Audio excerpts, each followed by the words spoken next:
ఎవరమ్మా అంటే మాట్లాడవే?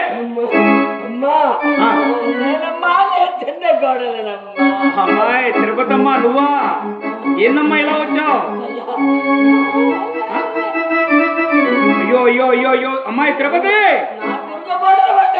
నీ సురుకు పోట్ల తర్వాత కానీ ఇల్లంతా ఈగలు ముసురుతున్నాయి. ఎక్కడి నుంచి వచ్చినాయే?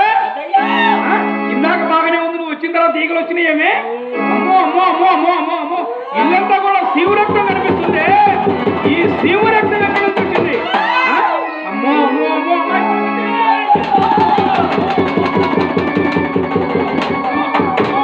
తిరుపతి, ఈ శివరక్తం నీ నుంచే వస్తుంది.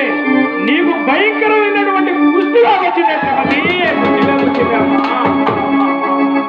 అమ్మో, నీకు భయంకరమైనటువంటి కుష్టి వ్యాధి వచ్చిందమ్మా తిరుపతి. ఈ వ్యాధి వచ్చిన వాళ్ళు ఇంట్లో తిరగకూడదు.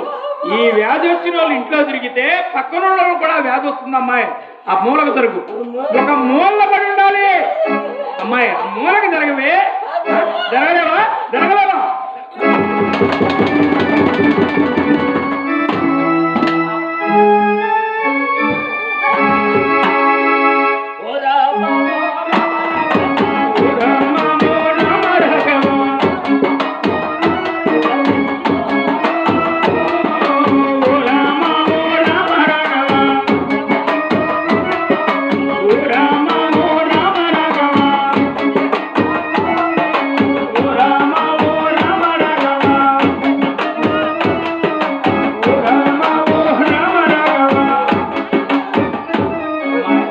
తిరుపతమ్మ, నీకేమన్నా తక్కువ చేశానే?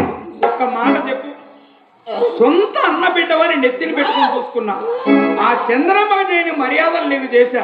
పని మొత్తం చంద్రమ్మ చేత చేయించి నిన్ను ఖాళీగా అట్లా కూర్చోబెడితే అసలు మాట ఏమన్నా విన్నావా తిరుపతమ్మ? ఏమన్నా విన్నావా? వద్దు తిరుపతమ్మ, మనకి పూజలు భజనలు అన్నా. ఏమన్నా విన్నావా? భజన భజన భజన భజన భజన భజన చేసి ఇంట్లో నిద్ర లేకుండా చేసి, ఈ పదాలు నిద్ర లేకుండా చేసి వ్యాధి వచ్చింది. పొద్దున్న లేచిన దగ్గర నుంచి ఒకటే గోయిందా గోయిందా గోయిందని. ఏమన్నా లెక్క పెట్టావా తిరుపతమ్మ?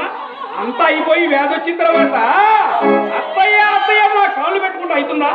అవుతుందా? ఇదేమన్నా ఏమన్నా విన్నావా? జరుగు.